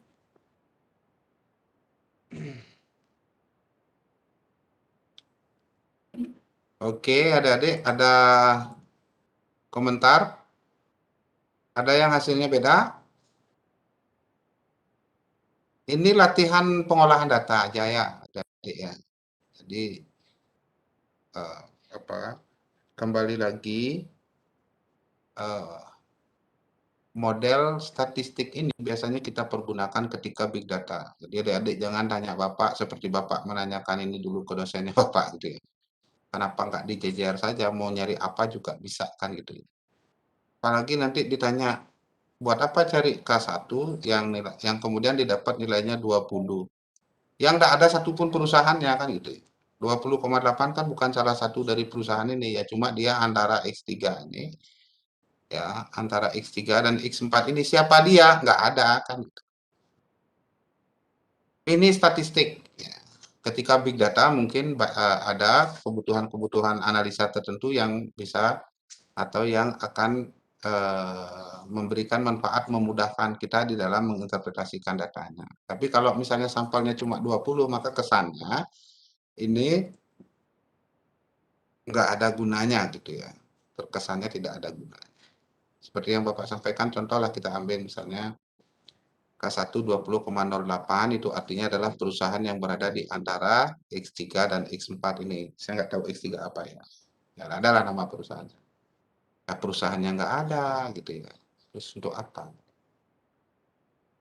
Oke, jadi kalau untuk case ini saya tidak akan ajak adik-adik untuk discuss. Ini hanya untuk latihan pengolahan data saja. Artinya asal rumusnya tahu, adik-adik teliti, hasilnya benar ya. Kemudian Okta masih online? Okta? Iya, Pak. Ya, Okta kamu record daftar hadir temannya ya. Ini ada 41 yang hadir. Baik, Pak. Sebentar. Ya, terus Bapak tugasnya record partisipasinya. Bapak nggak bikin absen tuh adik ya. Nanti sampai dengan ke depan absensi dengan Ibu Okta. Saya percayakan sama kamu. Kemudian untuk partisipasi saya foto dulu ya, saya share di grup. Nanti silakan kalau ada komplain, mungkin Bapak kelewatan tadi tidak sempat record, silakan ya Bapak perbaiki.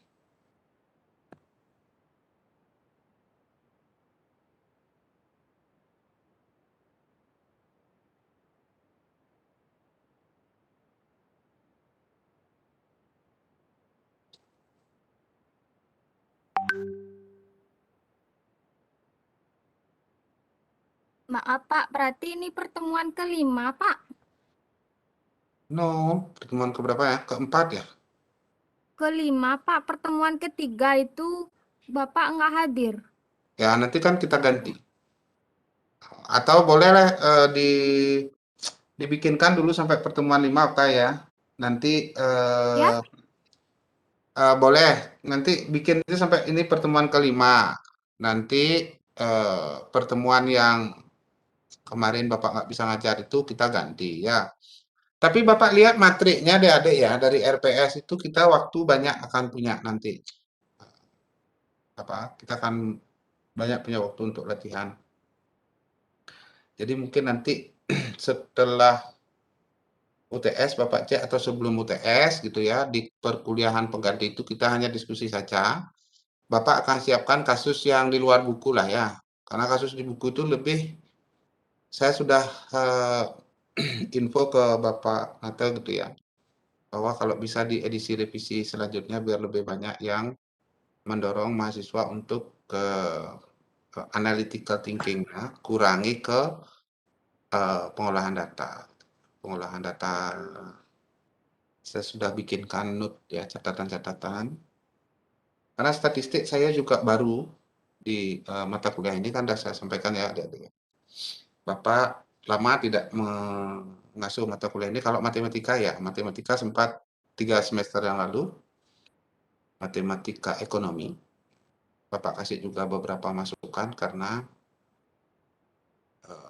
tapi belum direvisi matematika. Artinya masukannya Bapak belum masuk di revisiannya. Seperti misalnya kalau adik-adik sekarang juga lagi ngambil lagi kuliah matematika ekonomi, seperti misalnya ketika menghitung equilibrium. Equilibrium atau harga kesepakatan antara produsen dengan konsumen itu kan di titik temu atau perpotongan antara kurva penawaran kurva permintaan. Itu mestinya kuantitinya nggak boleh koma-koma. Jadi harus didesain angkanya sedemikian rupa nanti biar nggak memunculkan interpretasi bahwa equilibrium itu bisa pada kuantitas yang tidak bilangan bulat. Jadi penjual itu sepakat misalnya beli di menjual di harga 10.000 pada misalnya unitnya 100,5 unit itu misalnya. Kalau bisa ya kan biar kasus itu diatur angkanya biar enak. Apalagi ujian gitu ya. Kalau kasus zaman Bapak dulu kalau misalnya ini udah angkanya nggak bulat itu udah rasa confidence-nya hilang. Benar nggak ini hitungannya? Jadi ini juga nanti Bapak akan sesuai dengan LPS kayaknya kita lagi pertemuan sekali aja udah bisa UTS gitu ya kalau nggak salah. Nanti Bapak akan coba siapkan kasus-kasus yang yang lebih membutuhkan analytical thinking ya, bukan sebatas pelatihan pengolahan data. Oke, sehingga nanti bisa jadi bekal adik-adik bahwa karena pengolahan data adik-adik udah selesai di statistik kayak di matematika dulu di SMA itu belajar. Ada yang beda. Kalau nanti di statistik berikutnya di statistik ekonomi lanjutan, nah itu baru mulai ada hal-hal baru di sana. Jadi mulai ada statistik non parametrik, statistik yang kemarin secara definisi itu ada aspek pengujian hipotesisnya itu. Jadi ada hipotesis yang ditetapkan terlebih dahulu, kemudian ada kriteria, kemudian kita mengambil kesimpulan. Tapi kecil kemungkinan adik-adik bertemu saya lagi di statistik lanjutan. Karena saya sih tidak komplain ya, banyak teman-teman Bapak yang komplain, dosen akuntansinya kemudian harus memegang statistik itu, kan ngulang mungkin belajar atau gimana. Tapi karena Bapak sering melakukan riset ya masih dekat lah, statistik masih keep kontak lah, nggak komplain. Tapi beberapa sudah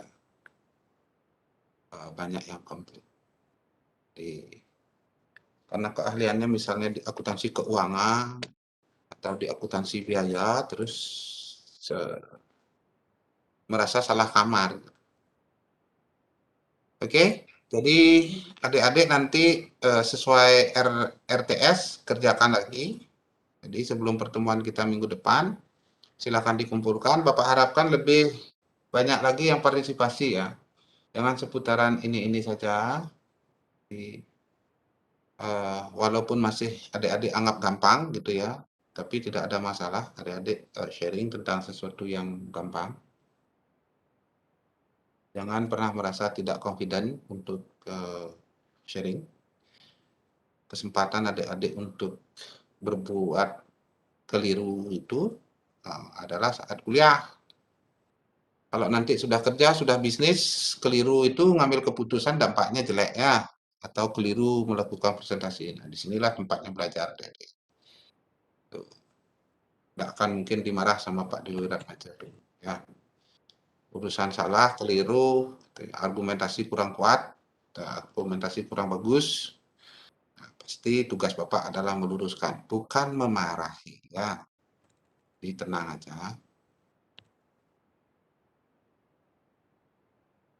Yang paling di atensi kalau sama Pak Dewi Majo itu off kamera, dipanggil-panggil tiba-tiba nggak nyaut. Nah itu karena kita nggak tatap muka ya. Kalau yang seperti itu tuh ya kalau sering-sering sampai diingat namanya itu bisa mengurangi kinerja adik-adik. Off kamera boleh nggak Pak? Kalau memang jaringannya tidak memungkinkan on kamera kan harus boleh gitu ya. Tetapi ketika misalnya dipanggil jangan sampai nggak respon. Artinya apa? Kalau memang akan kuliah, kalau memang akan enggak izin. Ya, jangan on kamera kemudian ditinggal. Nanti dipanggil nggak nyaut gitu. Itu nanti mengurangi kinerja adik-adik di dalam rubrik penilaian. Oke, sebelum Bapak akhiri, mungkin ada yang mau bertanya atau mungkin ada yang masih belum jelas? Maaf, Pak. Ya. Silakan, siapa nih? Okta, Pak. Berarti tugasnya itu yang ukuran penyebaran nomor soal 6/1, 6/3, 6/4, 6/6, 6/7, sama 6/12, Pak. Iya, coba Bapak cek kok banyak sekali. Banyak, Pak. Tar. Mungkin bisa dikurangi. Tidak bisa. Kalau di RTM sudah isinya gitu ya nggak bisa dikurangi. Sebentar. Baik, Pak. Coba Bapak cek ya. Statistik RPS. Banyak sekali tugasnya. RTM. Sorry. Bapak share.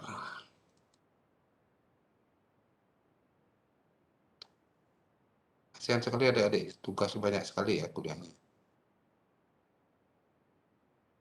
Oh kan, kita hanya sampai ini, jadi kita akan banyak sekali punya waktu ya.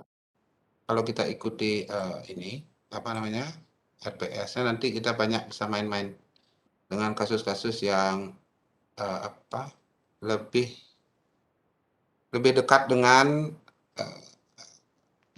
apa namanya, ilmu ekonomi ya.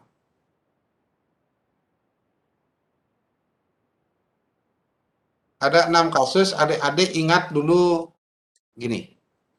Ini tidak boleh dikurangi, ditambah boleh, tapi Bapak tidak akan tambah. Oke, adik-adik ingat nomor absennya, kemudian nanti yang nomor absen genap, cukup kerjakan yang nomor genap saja. Yang nomor absen ganjil cukup kerjakan yang nomor absen ganjil saja. Tahu bedanya? Yang ganjil itu 6.1, 6.3, 6.7. Yang genap itu 6.4, 6.6, 6.12. Bapak tidak ada mengurangi ya? Ya, Okta ya? Iya, Pak. Berarti yang absen ganjil kerjainnya cuma 6 strip 1, 6 strip 3, 6 strip 7 ya, Pak?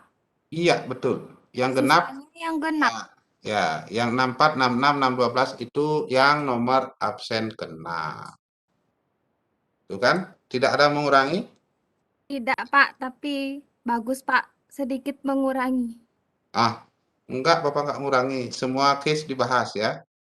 Iya, Pak. Ya, jadi Bapak nggak boleh disalahkan. Adik-adik nggak boleh laporkan Pak Dewo itu ngurang-ngurangin tugas gitu, nggak boleh ya. Tetap 6 case dikerjakan, tetapi dibagi-bagi. Nah, kasusnya tidak dikurangi ya, tetapi bebannya yang dikurangi. Bebannya yang dikurangi ya. Jadi nanti adik-adik sharing ya, yang dapat ganjil minta kerjaan temannya yang dapat genap untuk bahan belajar gitu ya. Tapi kalau yang punya waktu yang asik mengerjakan gitu ya, karena misalnya memang matematika minded banget gitu, jadi passionnya memang di situ, ya kerjakan semua juga boleh. Tapi kalau misalnya beban tugas yang lain juga banyak, itu ya cukup kerjakan ganjil oleh nomor absen ganjil, genap oleh nomor absen genap, tapi wajib nanti minta tukaran jawaban ya. Yang ganjil minta sama teman yang ngerjakan genap, yang genap minta sama teman yang ngerjakan ganjil. Jadi adik-adik punya semua solusi ya. Tugas tidak dikurangi tapi bebannya dikurangi ya. Pak lihat wajah kalian ini wajah-wajah penuh beban semua. Karena presentasi tiap minggu Pak ada yang kelompok gitu ya. Jadi bikin RMK-nya itu kita nggak presentasi ikut bikin RMK juga. Udah sampai di situ deh levelnya. Jadi nanti ke depan mata kuliah tertentu yang apa? Yang SCL murni dengan pola expert model itu, jadi adik-adik itu dianggap sebagai orang yang dibagi kelompoknya, kemudian chapter 1 nanti ada expert modelnya yang akan mempresentasikan ke teman-temannya. Nah, adalah dosen juga yang membuat RMK, membuat slide presentasi, tetapi yang tidak presentasi juga membuat RMK. Nah, artinya apa? Dalam satu mata kuliah, satu grup itu memproduksi 12 sampai 14 RMK. Itu keren. Jadi tintanya sampai habis. Karena saya bimbingan PA sering komplain begitu, Pak kok. Saya merasa bahwa memproduksi ini. Lagian saya coba plagiat sekali, contek punya teman, kebetulan dosennya tangkep Pak gitu. Masuk bimbingan. Ya jangan plagiat, saya bilang. Kasih plagiat banget Pak, dia pakainya Calibri, tulisannya saya udah pakai Time New Roman. Kata-katanya sama. Ya, cuma kata-katanya saja yang sama Pak. Jadi spasinya udah beda, kemudian jumlah halamannya beda. Oh, jenis hurufnya beda. Cuma satu itu yang sama. Redaksinya. Ya itu dah namanya plagiat gitu. Oke. Tetap semangat ya adik-adik ya. Nah, untuk statistik Bapak kurangi bebannya, tapi tidak kurangi tugasnya ya. Oke, sampai bertemu minggu depan. Selamat siang. Maaf Pak, lagi satu Pak. Oke, Okta, gimana? Apakah ada batas pengumpulan tugasnya? Waktunya Pak pukul. Oh, kan sudah Bapak umumkan di kelas ini belum ya Pak umumkan ya? Jadi tugas itu dikumpulkannya sehari sebelum perkuliahan pukul 16.40 sampai dengan 17.00. Waktu pengumpulannya 20 menit. Kenapa begitu? Untuk menghindari kalau misalnya kan ada tuh kadang-kadang yang rajin, ya udah selesai kumpul kan gitu ya. Tapi kalau misalnya kumpulnya H-2, nanti ada dah yang nggak ngerjakan, nunggu temennya upload gitu loh, atau temennya share di grup, nanti dibuka, ya tinggal dikerjakan. Makanya waktunya Bapak batasi 20 menit saja. Sehingga tidak ada potensi untuk systemic plagiarism. Gitu ya. Jadi plagiat secara sistem. Kalau kemudian misalnya adik-adik di luar itu sehari sebelumnya kemudian kumpul pinjam kerjaannya temannya, itu kan tidak sistemik. Tapi kalau sistemnya memungkinkan untuk plagiat kan nggak boleh. Tuh, bebas ngumpulnya gitu. Tahu ada yang rajin kan? Nah, tahu rajin, ntar malam udah dibikin, besok dikumpulin, minggu depan baru kuliah. Adalah waktu 1 minggu bagi yang agak malas itu ya tinggal buka itu, tinggal salin, itu namanya plagiat ya. Makanya waktunya yang kita batasi 20 menit. Jadi H-1 sebelum perkuliahan pukul 16.40 sampai 17. Ya, Okta, jelas ya?